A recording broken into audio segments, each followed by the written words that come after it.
तो चलिए पाठ को शुरुआत करता है। पाठ का वाचन और आशय विश्लेषण इस वीडियो के अंतर्गत देख लेते हैं। पन्ना नंबर 41 पर आप लोग देखिए पाठ का शीर्षक सुनो किशोरी और पाठ का वाचन और विश्लेषण। सुनो सुगंधा, तुम्हारा पत्र पाकर खुशी हुई। तुमने दो तरफा अधिकार की बात उठाई है, वह पसंद आई।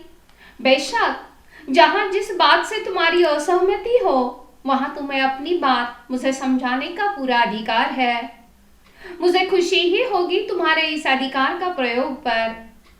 इससे राह खुलेगी और खुलती ही जाएगी। जहां कहीं कुछ रुकती दिखाई देगी वहां भी परस्पर आदान प्रदान से राह निकाल ली जाएगी। अपनी अपनी बात कहने सुनने में बंधन या संकोच कैसा? धरती पे मैंने तो अधिकार की बात यो पूछी थी कि मैं उस बेटी की माँ हूं जो जीवन में ऊंचा उठने के लिए बड़े ऊंचे सपने देखा करती है। आकाश में अपने छोटे छोटे डैनों को चौड़े फैलाकर धरती से बहुत ऊंचाई में फैले इन डैनों को यथार्थ से दूर समझकर भी मैं काटना नहीं चाहती, केवल उनकी डोर मजबूत करना चाहती हूं।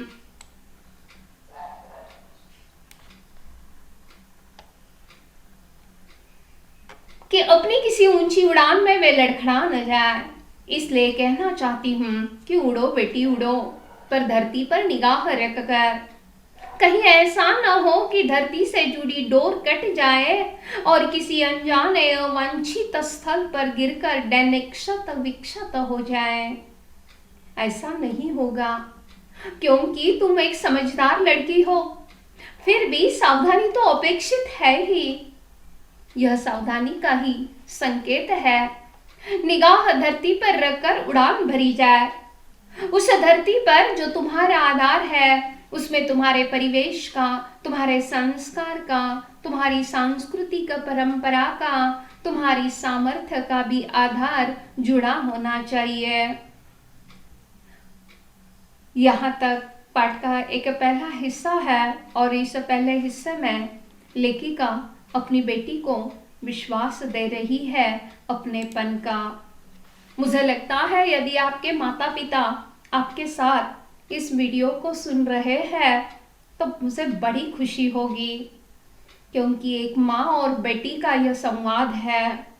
मैं भी अपनी बेटी, मेरी बेटी का भी नाम नंदा है और उसके साथ मेरा भी ऐसा ही वार्तालाप हमेशा अक्सर चलता रहता है। बेटी ही माँ की अच्छी और असली सहेली बन सकती है। आपकी माँ के साथ आपका सहेली का रिश्ता होना आवश्यक है। माँ भी यदि आपके इस पाठ को सुन रही है तो बड़ी अच्छी है, या नहीं तो भी आपको बताइए कि माँ चलो आज हम मैडम जी ने पढ़ाया हुआ यह पाठ आज सुनते हैं। इस पाठ में लेखिका एक बेटी की माँ है जिस बेटी का नाम है सुगंधा, और यहाँ एक बेटी की सहेली आ गई है जिसका नाम है रचना। और माँ लेखिका एक माँ बनकर, माँ जिस तरह से अपने बेटी को समझाती है उसी तरह समझा रही है। यहाँ पर लेखिका ने अपनेपन का विश्वास दिया है अपनी बेटी को, क्योंकि बच्चे थोड़े से बड़े क्या हो जाते हैं तो उन्हें लगता है कि अब हमें किसी की जरूरत नहीं है। माँ का रोकना टोकना लड़कियों को तो बिल्कुल अच्छा नहीं लगता है। माँ मामूली सा भी सवाल करती है कि तू कहाँ थी, क्या कर रही थी, इतनी देर क्यों हो गई, स्कूल में क्यों, कब लौटी, वगैरह वगैरह ऐसे प्रश्न माँ के शुरू हो जाते हैं तो लड़कियां माँ पर गुस्सा करती है। जी मेरा निजी अनुभव है, मेरी बेटी भी मेरे साथ ऐसा ही बर्ताव करती है। दो चार प्रश्न क्या मैं करती हूँ तो यूं आंखें तार कर मेरी ओर देखती रहती है। हमेशा ऐसा ही होता है। लेकिन लड़कियों अपनी माँ की चिंताओं को समझ लो, क्योंकि ये दुनिया और आज का समाज बहुत विकृतियां बढ़ती जा रही है। माँ का प्यार है, आपके प्रति माँ के मन में यह चिंता है, इसीलिए यह सारी बातें माँ करती रहती है। आप अपने पंख फैलाकर स्वच्छंद आकाश में विहार करें, लेकिन वास्तविक जीवन से दूर बिल्कुल न रहना, क्योंकि यही एक उम्र है 18 साल तक की जो उम्र रहती है 12वीं कक्षा तक की। यह उम्र ना बड़ी ना छोटी, बीच वाली यह उम्र है। और इसी उम्र में न जाने और हमारा मीडिया का बढ़ता प्रभाव, फिल्मों का, हिंदी फिल्मों का प्रभाव लड़कियों पर है। वही पर्दे पर दिखाई देने वाला स्वच्छंद विहार करने वाले हीरो हीरोइन सपनों के साजन बनते चले जाते हैं। इसीलिए, लेकिन ये सच्चाई नहीं है, ये वास्तविकता नहीं है। वास्तविक जीवन बहुत अलग रहता है। इसलिए आज की युवाओं को वह कहती है, लेखिका कहती है, सपने में उड़ान भरने वाले बच्चों को, हम सभी माता पिताओं को उनके जीवन की डोर काटनी नहीं है।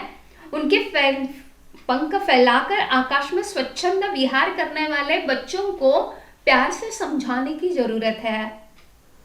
जिस तरह से यहाँ लेखिका खुद अपनी बेटी को समझा रही है कि उड़ो बेटी उड़ो, पर धरती पर निगाह रखकर, मतलब वास्तविक जीवन का एहसास हर पल अपनी बेटी को देते रहो, अपने बच्चों को देते रहो। बेटी को ही नहीं, बेटे को भी, ये भी बात आवश्यक है।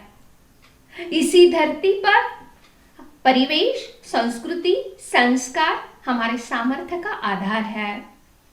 हमें पुरानी जर्जर रूढ़ियों को तोड़ना है, लेकिन अच्छी परंपराओं को नहीं। तो ये रूढ़ी, परंपरा, आधुनिकता के नशे में इन सभी को आज की युवा पीढ़ी भूलती जा रही है।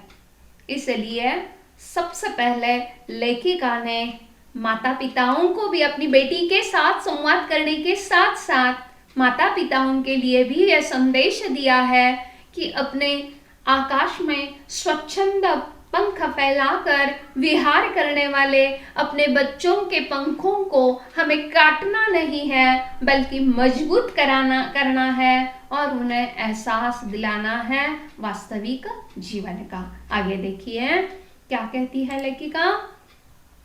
अब ये परंपरा और रूढ़ी की बात बीच में आ गई, तो परंपरा और रूढ़ी को लेखिका बड़ा महत्वपूर्ण स्थान दे रही है।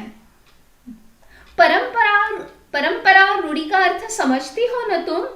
नहीं? तो इस अंतर को समझने के लिए अपने सांस्कृतिक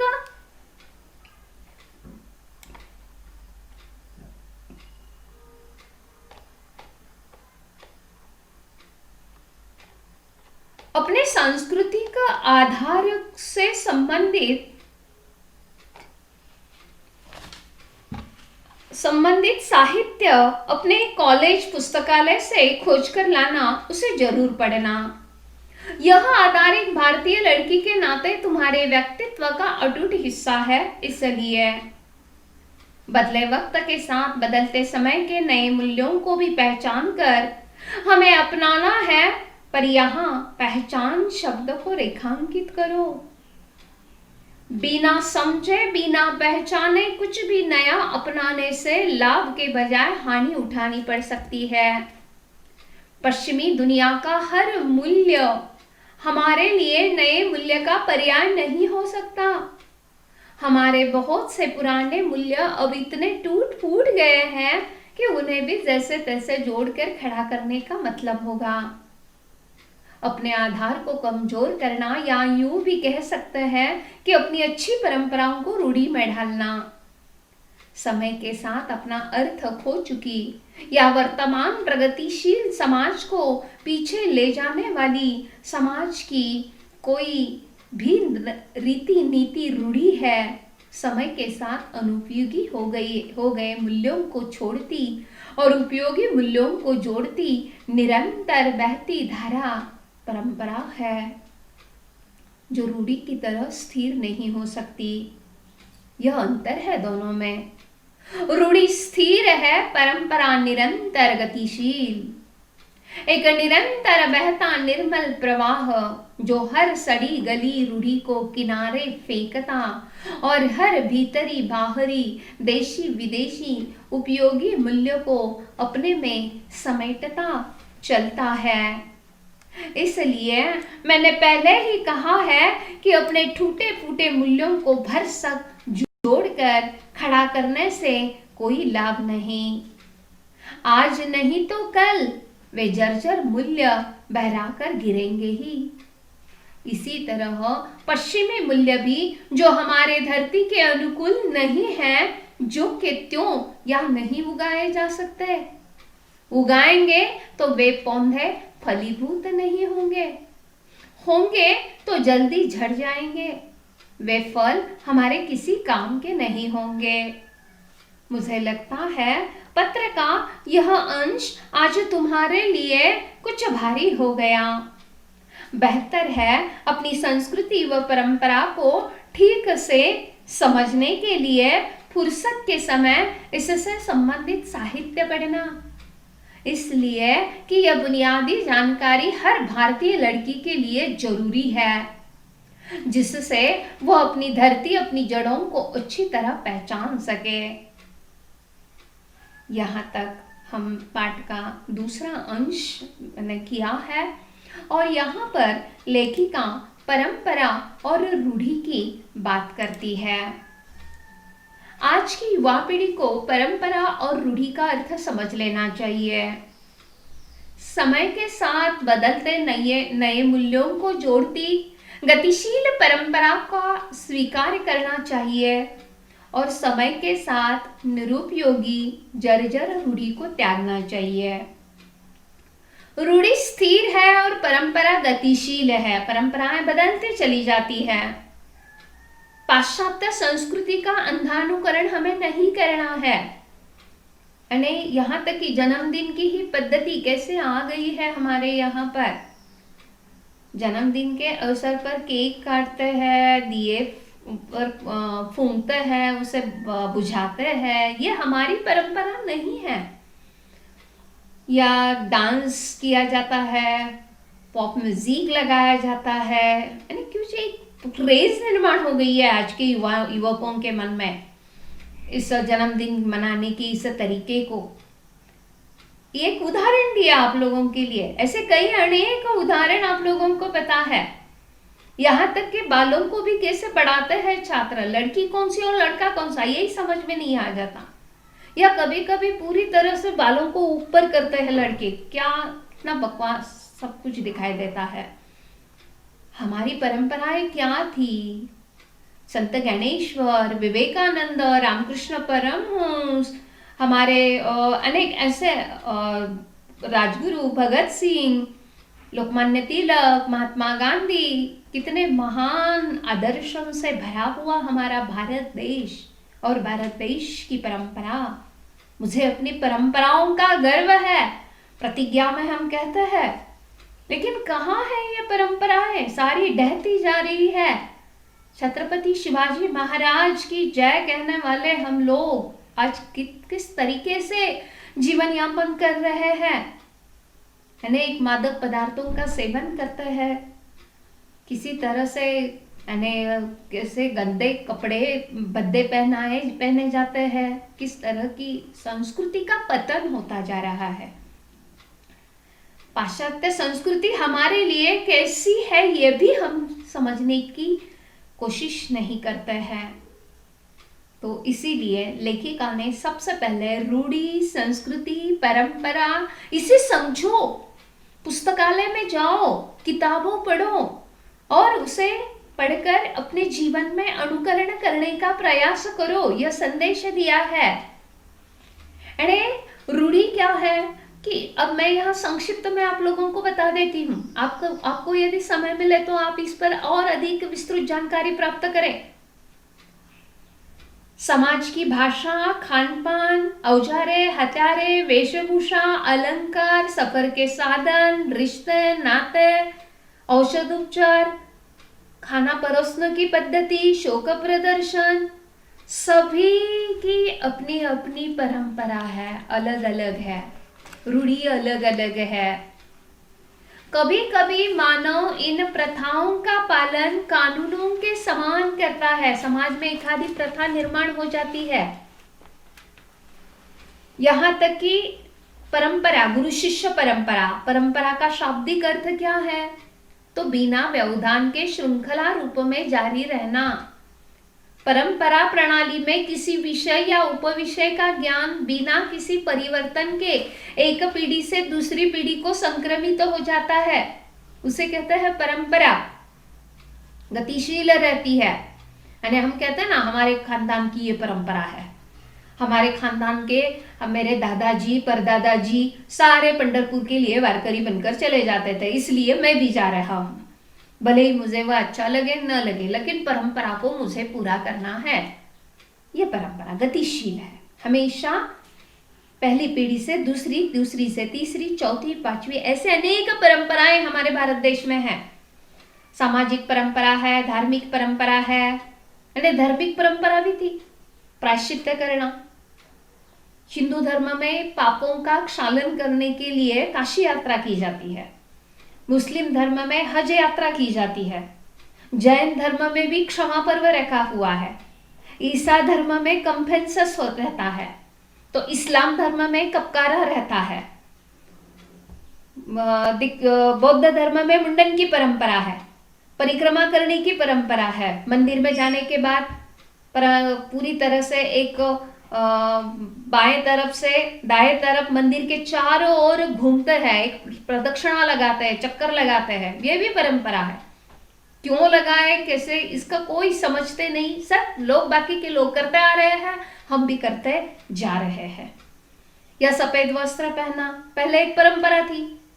सती प्रथा थी, केशवोपन किया जाता था, नारी को जिंदा जलाया जाता था, सारी परंपराएं। लेकिन इन्हें जो त्याज्य है उन्हें त्याग दिया गया। अंधानुकरण नहीं करना है, जो अच्छी परंपरा है उसका पालन करना है, उसको रूढ़ी में ढालना है, ऐसा लेखिका कहती है। यानी अच्छी परंपरा हमारे यहाँ संध्या के समय दीप जलाना, शुभं करोति कहना, जप जाप करना, बड़ों के पांव लगना, ये सारी परंपराएं। महिलाओं के लिए भी परंपराएं थी, सिर ढकने की परंपरा थी, वेशभूषा को लेकर परंपराएं थी, शादी ब्याह की परंपराएं थी। लेकिन आज कई परंपराएं ज्ञान विज्ञान और तंत्र ज्ञान के युग में कालबाह्य हो गई है, उसे भी हमें समझ लेना है। बार बार ऐसा नहीं कह सकते कि तुम्हें ऐसा ही करना होगा, वैसा ही करना होगा, ऐसा कहकर युवाओं का मन, हम बुजुर्ग लोग बिल्कुल उन्हें दुखी न करें। अच्छी परंपराओं का पालन करना और हमारी भारतीय संस्कृति का रक्षण करना, यह आज की युवा पीढ़ी का कर्तव्य है।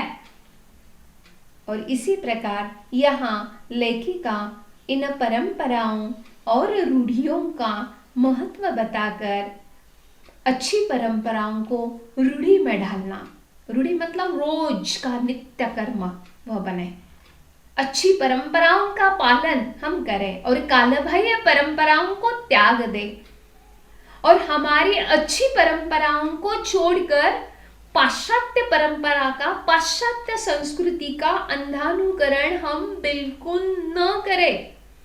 बिना शादी ब्याह एक लड़का लड़की एकत्रित कभी भी नहीं रह सकते हैं। ये हमारी भारतीय परंपरा है और ये अच्छी है परंपरा। लेकिन आज ये लिव इन रिलेशनशिप, मैंने कहा ना पहले भी आप लोगों को, ये कैसे कहां से आ गई ये बात? हमारी तो ये अपनी परंपरा नहीं है और इसी परंपरा के कारण अनेक लड़कियों की जिंदगी बर्बाद होती जा रही है। पढ़ी लिखी लड़कियां और लड़के इसी तरह के विचार उनके मन में आते हैं। ठीक है, तो परंपरा और रूढ़ी के अर्थ को समझे, गलत बुरी परंपराओं को त्याग दे और एक और ये कहने के साथ साथ दूसरी ओर लेखिका अच्छी परंपराओं का पालन करे और उन्हीं परंपराओं को रूढ़ी में हम बदल दे, इस बात का संदेश भी देती है। तो इस प्रकार यहां तक आपने देखा इस वीडियो में दो मुद्दे देके कि माता पिताओं के लिए संदेश दिया गया कि अपने बच्चों को अपनेपन के विश्वास दे, उनके पंखों को न काटते हुए स्वच्छंद विहार करने के लिए उनके पंखों को मजबूत करें, और परंपरा और रूढ़ी का अर्थ बता दिया। ठीक है, रुकते हैं यहाँ पर। दूसरे वीडियो में, तीसरे भाग में हम बाकी बातें कर लेते हैं। धन्यवाद।